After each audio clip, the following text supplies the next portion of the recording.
latim plural de quando em quando quase não há quantidade que se medir, qualidade que se expressar.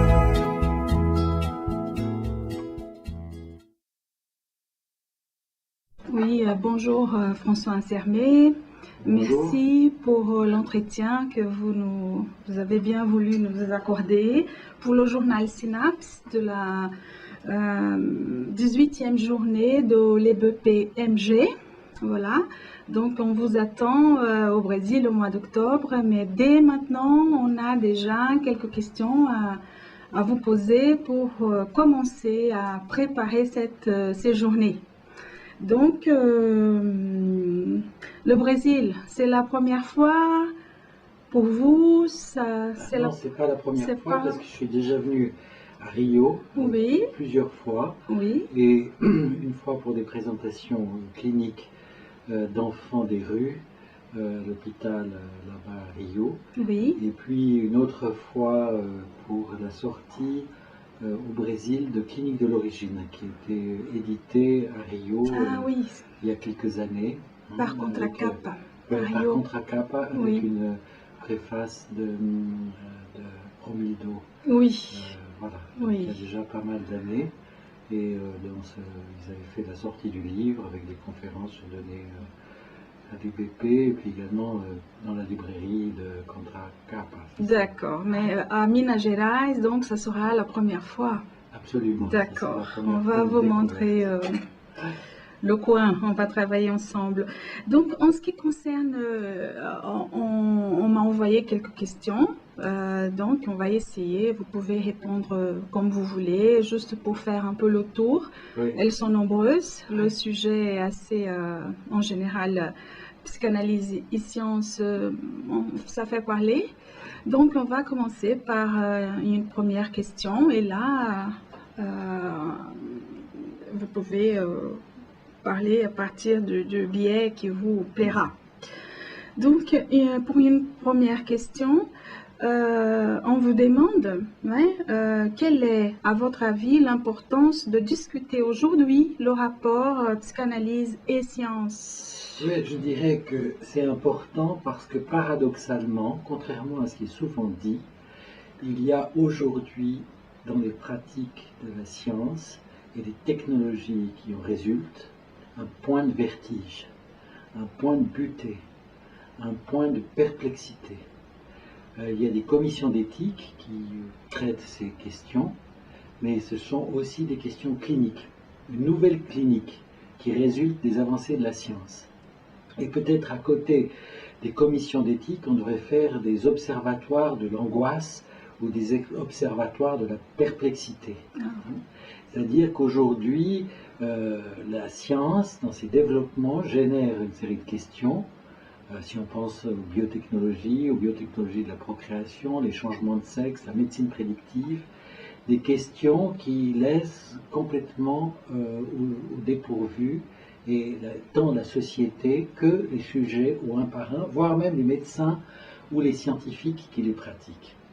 Et on pourrait dire que l'angoisse a été présente dans le champ de la physique au XXe siècle, avec des questionnements sur le nucléaire, sur la bombe atomique, enfin des figures comme Oppenheimer.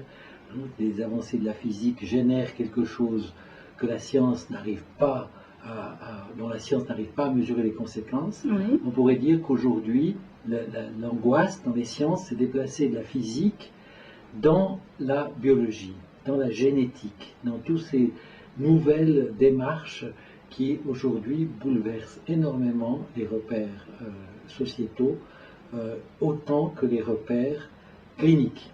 Et qu'on peut se dire que peut-être aujourd'hui on est à la veille d'un appel inattendu de la science à la psychanalyse. Ah bon? Oui. C'est-à-dire que pour moi, c'est au fond important que la psychanalyse, que les psychanalystes se tiennent prêts à relever les questions qui sont issues des avancées de la science et des technologies qui en résultent. Il faut se tenir prêt à ça. Or, parfois dans notre champ, j'ai l'impression qu'on oppose science et psychanalyse, ce qui n'est pas faux, c'est tout un débat, c'est très complexe. On oppose aussi le réel, la science, le réel, la psychanalyse, tout à fait, à juste titre, enfin, on reviendra là-dessus dans l'entretien. Ce que je veux dire, mon message, c'est qu'il faut faire attention que la psychanalyse n'est pas une tentation conservatrice, qu'elle soit tournée vers le passé. La psychanalyse, pour moi, elle est tournée vers l'avenir, avec l'inconscient, la pulsion, la répétition, le transfert, avec Lacan, le réel, la jouissance, l'objet A, on a un appareil à penser les problèmes inédits et nouveaux issus des développements de la science. Alors, au lieu de dire tout le temps la science d'un côté, la psychanalyse de l'autre, comme si la science allait détruire la psychanalyse, ce qui n'est pas exclu, soyons nuancés, mais en même temps, je pense que la psychanalyse, et en particulier pour moi l'orientation lacanienne, est la seule à offrir une possibilité de traiter le réel mis en jeu, dévoilé par les pratiques scientifiques. Si vous voulez, le problème, c'est que la science est une pratique symbolique, on pourrait dire, qui souffre du défaut structural du symbolique. C'est-à-dire tout du vivant, voire même, pourquoi pas, toute la réalité, ne peut pas être traité par le symbolique et l'imaginaire. Avec Lacan, il y a l'idée qu'il y a un réel, qui est le reste de ces opérations imaginaires et symboliques, qui est aussi intraitable. Et que le symbolique, qui est au fond la démarche d'une pensée scientifique, avec la science moderne, avec Galilée, et puis Descartes, il y a l'idée qu'au fond, que la nature parle le langage des mathématiques. Ça veut dire que, au fond, il y aurait un abord possible par le langage, par le chiffre, par les formules, de traiter ce réel. Or, il résiste. Et il résiste, et les sciences butent sur cette résistance. Alors parfois on dit, les avancées des sciences, avec les biotechnologies, par exemple, de la procréation, mettent en crise le symbolique. Bon, c'est pas faux. Les pratiques biotechnologiques de procréation, de prédiction, de changement de sexe peuvent faire délirer la réalité. Il y a une connexion entre le symbolique et la jouissance qui fait que les choses sont dans l'excès et tout ça. Mais d'un autre côté, il faut reconnaître que les pratiques symboliques propres à la pratique scientifique ne met pas seulement en crise le symbolique, elle révèle aussi le défaut structural du symbolique pour traiter le réel. C'est-à-dire que c'est pas...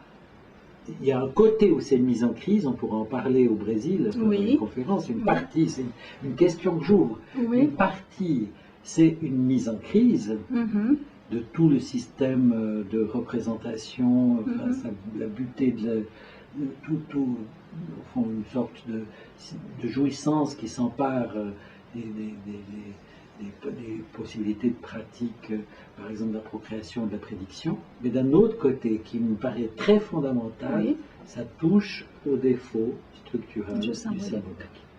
Ça le révèle, ça le dévoile. Donc il ne faut pas confondre mise en crise et dévoilement de l'insuffisance du symbolique pour traiter le réel. Et pour moi, c'est deux abords qui doivent avoir lieu parallèlement. Ensuite, les pratiques scientifiques, en voulant traiter le réel, le produisent autant qu'elles le traitent, le produisent toujours plus loin et génèrent des questions de plus en plus vertigineuses, de plus en plus nouvelles, de plus en plus inédites. Donc vraiment ce qui est en jeu, c'est un réel soustrait à l'opération imaginaire et symbolique de la science et un imaginaire produit par l'opération symbolique et imaginaire de la science. Et que pour moi, ce point est le point de rencontre entre science et psychanalyse. peut-être qu'il y a plus de proximité, qu'on veut bien le dire habituellement, entre le réel de la psychanalyse et le réel de la science. Par contre, on pourrait dire psychanalyse et science sont deux modes complètement différents d'abord du réel. Oui. On pourrait dire qu'il y a différents modes d'abord du réel qui m'intéressent beaucoup dans ce que j'écris. Et c'est d'un côté la psychanalyse, de l'autre côté la science, et troisièmement l'art aussi. L'art. Les artistes, les écrivains, les poètes disent les choses avant les autres et au fond ont un traitement du réel. Si vous prenez un écrivain comme Pascal Quignard, pour prendre un exemple au hasard, il a une possibilité, par exemple sur des sujets qui m'intéressent, la clinique de l'origine, de dire des choses sur le réel insaisissable de l'origine que aucun raisonnement psychanalytique n'arrive à dire aussi bien, de manière directe, immédiate et percutante. Oui. Donc ça veut dire que si on prend un exemple qui est celui sur lequel j'ai beaucoup travaillé, du monde de la procréation, de procréation médicalement assistée. Oui. Vous voyez qu'aujourd'hui, il y a des questions monumentales qui se posent dans le monde de la procréation. C'est-à-dire la question de la procréation dans les couples homosexuels. La possibilité de réaliser quelque chose comme same-sex procreation, c'est-à-dire d'avoir des cellules souches qui peuvent permettre dans un couple de faire ou un spermatozoïde ou un ovule, peut-être même chez une même personne. Alors, ces cellules souches qui deviennent des spermatozoïdes et des ovules vont introduire un nouveau mode de procréation à l'intérieur même de couples homosexuels, sans passer par le don d'ovules ou le don de sperme. Et là, sur la question au fond, de comment la société, comment les sujets se débrouillent avec ça, la psychanalyse est convoquée de façon importante aussi par sa clinique. Finalement, c'est des questions éthiques, des questions sociales, mais l'éthique, on pourrait dire, il n'y a d'éthique que du particulier. Et la psychanalyse introduit cette éthique du particulier, du cas par cas, de l'unicité. Et au fond, aujourd'hui, on est toujours dans ce que Lacan appelait très bien dans le séminaire 17, c'est une phrase que j'ai relevée pour vous, la butée logique de ce qui s'énonce comme impossible. C'est-à-dire que la pratique scientifique et les technologies font l'expérience d'un point de butée qui est cette butée logique qui s'énonce comme l'impossible. L'origine est impensable. L'enfant ramène au réel plutôt qu'à l'originaire. Le lien entre sexualité et procréation est irreprésentable. La procréation en elle-même, qui est au centre des procréations médicalement assistées, est peut-être la part la plus irreprésentable du processus de la reproduction. Pourquoi c'est irreprésentable? C'est irreprésentable parce que c'est difficile, parce qu'il y a un réel de l'origine impensable. Pourquoi je suis moi et pas quelqu'un d'autre? Pourquoi ici et pas ailleurs? Où est-ce que j'étais avant d'être conçu? Où est-ce que je serai quand je ne serai plus? Le sujet est confronté à ce type de questions qui sont au cœur des procréations médicalement assistées. Donc irreprésentable de l'origine, irreprésentable du lien sexualité-procréation, irreprésentable de la mort dans la procréation, puisque quand on introduit quelqu'un à la vie, on le met dans le registre de la mort. Et donc tout ça, c'est la butée de l'impossible, c'est la butée de l'impensable. Et la psychanalyse ouvre à une clinique, à une praxis, à une pensée qui arrive à loger à l'intérieur d'elle-même l'impossible. Et ça, c'est, je crois, l'immense apport d'avenir de la psychanalyse par rapport aux questions qui se posent dans la science. Merci beaucoup François Sermet pour cette réponse à cette question qui touche en même temps d'autres questions. Par exemple, pendant que vous parliez, je pensais à une question aussi qu'on vous avait fait concernant l'enfant, justement. Si l'enfant est devenu un objet de savoir pour la science, peut-on parler en inhibition, on pourrait dire que ça peut agiter l'enfant, parce que vous avez touché aussi à cette question. Qu'est-ce que vous pourriez nous parler là-dessus? Bon, moi je pense que l'enfant est mis en question aujourd'hui dans la production des enfants, c'est-à-dire le fait de qu'est-ce que vont être les nouveaux modes de faire avec le réel insaisissable de l'origine, et surtout les nouveaux modes de jouissance. La thématique est beaucoup, qui est à l'actualité de l'école Lacoste-Freudienne et du Forcat avec Jacques-Alain Miller, lorsque les désirs deviennent des droits, on pourrait pousser plus loin l'interrogation en disant lorsque la jouissance, les systèmes de jouissance deviennent des droits. Et effectivement, on est dans un moment où la question de la production des enfants, de la médecine prédictive, de toutes ces démarches d'intervention sur la fabrication des enfants, est en plein carrefour. Si je prends la question, par exemple, du séquençage du génome humain, aujourd'hui on peut séquencer le génome humain. Avant, le séquençage du génome humain était réservé, ça coûtait une fortune, il y a eu un seul, puis deux, puis trois. Aujourd'hui, vous avez une possibilité de séquencer de moins en moins cher et d'avoir la carte génétique de chacun. Et que vous avez même des sites et des laboratoires qui s'appellent 23andMe, qui font pour $99 un séquençage des facteurs de risque, qui sont ensuite consultables sur Internet. À partir de là, vous avez le développement d'une médecine digitale où on pourra chercher à procréer, non plus en examinant le patrimoine du mari ou de l'épouse, mais en examinant son patrimoine, non plus financier, mais son patrimoine génétique, les facteurs de risque. Donc un nouveau système d'alliance par rapport à la prédiction. Et le fait de pouvoir prédire, on va dire, voilà, ce ne sera plus les Montaigu et les Capulet comme dans Roméo et Juliette, Shakespeare, ce sera, voilà, il y avait quand même un oncle qui avait une psychose maniaco-dépressive, de l'autre côté il y a un schizophrène, écoute, franchement, c'est peut-être mieux de trouver un autre conjoint, etc. Donc une programmation des risques ou une programmation de la prise de risque.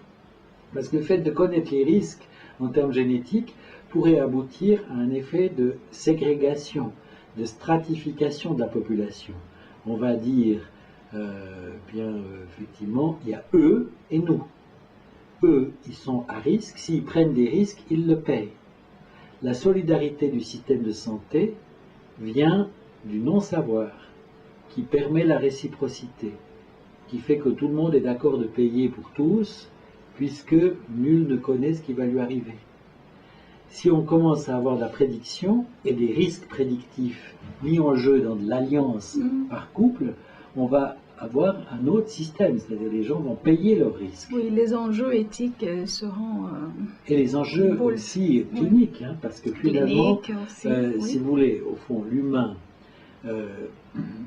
Lacan disait cette phrase toujours répétée, très forte, il n'y a pas de rapport sexuel. C'est-à-dire qu'il n'y a pas de formule du rapport sexuel. C'est-à-dire qu'il n'y a pas de mode d'emploi. Oui. C'est ma façon de dire, il n'y a pas de mode d'emploi. L'humain est tombé dans le monde inachevé, c'est le plus néoténique des humains, et il est sans mode d'emploi. Et par rapport à la question de la sexualité et de la question de l'impasse sexuelle avec le non-rapport sexuel, il y a des fictions qui sont construites, et au fond, au milieu de tout ça, on peut se dire que certains systèmes de la science sont corrélés justement à cette question du non-rapport. Voilà. Oui. Aujourd'hui, le point de butée le point de butée logique de l'impossible touche à cette question de l'inachèvement du petit homme à sa venue au monde, et à la question du non-rapport sexuel, du fait qu'il n'y a pas de mode d'emploi, que rien est écrit et que tout ce qui se joue chez les humains autour de ça, face au développement de la science, est à mettre en rapport avec ces questions-là. C'est là la pertinence de la psychanalyse dans le champ des sciences, parce qu'autrement, aucun n'a pu l'analyser jusqu'à maintenant. Si vous prenez une psychanalyse psychologique, Oui. avec l'Oedipe, avec la filiation, avec le père, j'ai l'impression qu'on se trompe de chemin et qu'il faut plutôt prendre comme orientation le réel, la jouissance et l'objet art. Aujourd'hui, c'est ça. Aujourd'hui, c'est ça qui est très percutant pour dans le travail entre psychanalyse et science.